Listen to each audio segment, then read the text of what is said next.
अगर आप चाहती है कि अगली वीडियो में आपका नाम आए तो कमेंट में अपना नाम लिखें। जादुई 3 रास्ते। पुराने जमाने की बात है, एक छोटे से गांव के किनारे पर एक घने जंगल के दरमियान 3 रास्ते मिलते थे। गांव वाले अक्सर कहते ये 3 रास्ते जादुई हैं, लेकिन हर एक का अंजाम मुख्तलिफ है। इन रास्तों के बारे में 2 किस्म के किस्से मशहूर थे।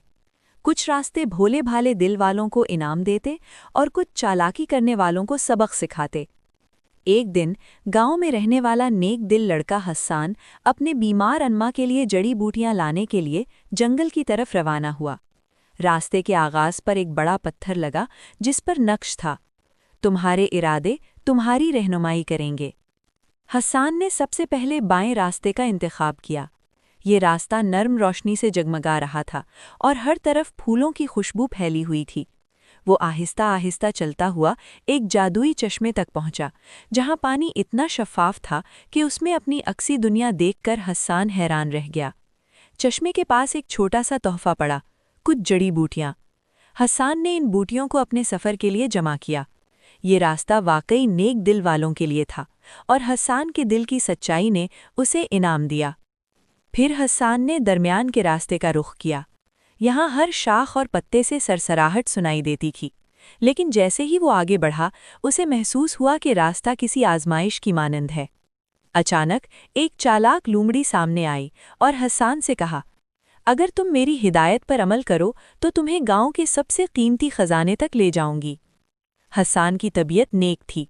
उसने लूमड़ी की बातों पर भरोसा न किया और सीधा रास्ता इख्तियार किया। रास्ते की चालाकी और धोखाबाजी ने उसे रोकने की कोशिश की, लेकिन हस्सान का सच्चा दिल और हिम्मत उसे महफूज ले गए। ये रास्ता भी सबक सिखाने के लिए था। चालाकी कभी कामयाबी नहीं देती। आखिर में हस्सान ने दाएं रास्ते का इंतखाब किया, जो सबसे डरावना लग रहा था। ये रास्ता गहरी छांव और घने दरख्तों से भरा हुआ था। वहाँ एक जादुई परिंदा बोला, अगर तुम सिर्फ अपने फ़ायदे के लिए यहाँ आए हो तो ये रास्ता तुम्हें कभी बाहर नहीं जाने देगा। हस्सान ने परिंदे से कहा कि उसका मकसद सिर्फ अपनी अम्मा की मदद है, न कि कोई ज़ाती फ़ायदा। परिंदे ने खुश होकर उसका रास्ता खोला और हस्सान कामयाबी से जंगल से बाहर निकला। गांव पहुंचकर हस्सान ने अपनी अम्मा को जड़ी बूटियां दीं और सबने हैरत के साथ देखा कि हस्सान ने तीनों रास्तों की आजमाइशें किस तरह जीत लीं। गांव वाले आज भी कहते हैं, नेक दिल हमेशा जादुई रास्तों से कामयाबी पा लेते हैं और चालाकी करने वालों के लिए ये रास्ते सिर्फ सबक लाते हैं। और यूं जादुई 3 रास्ते एक मिसाल बन गए कि नेकी और सच्चाई हमेशा चालाकी और धोखाबाजी पर गालिब आती है।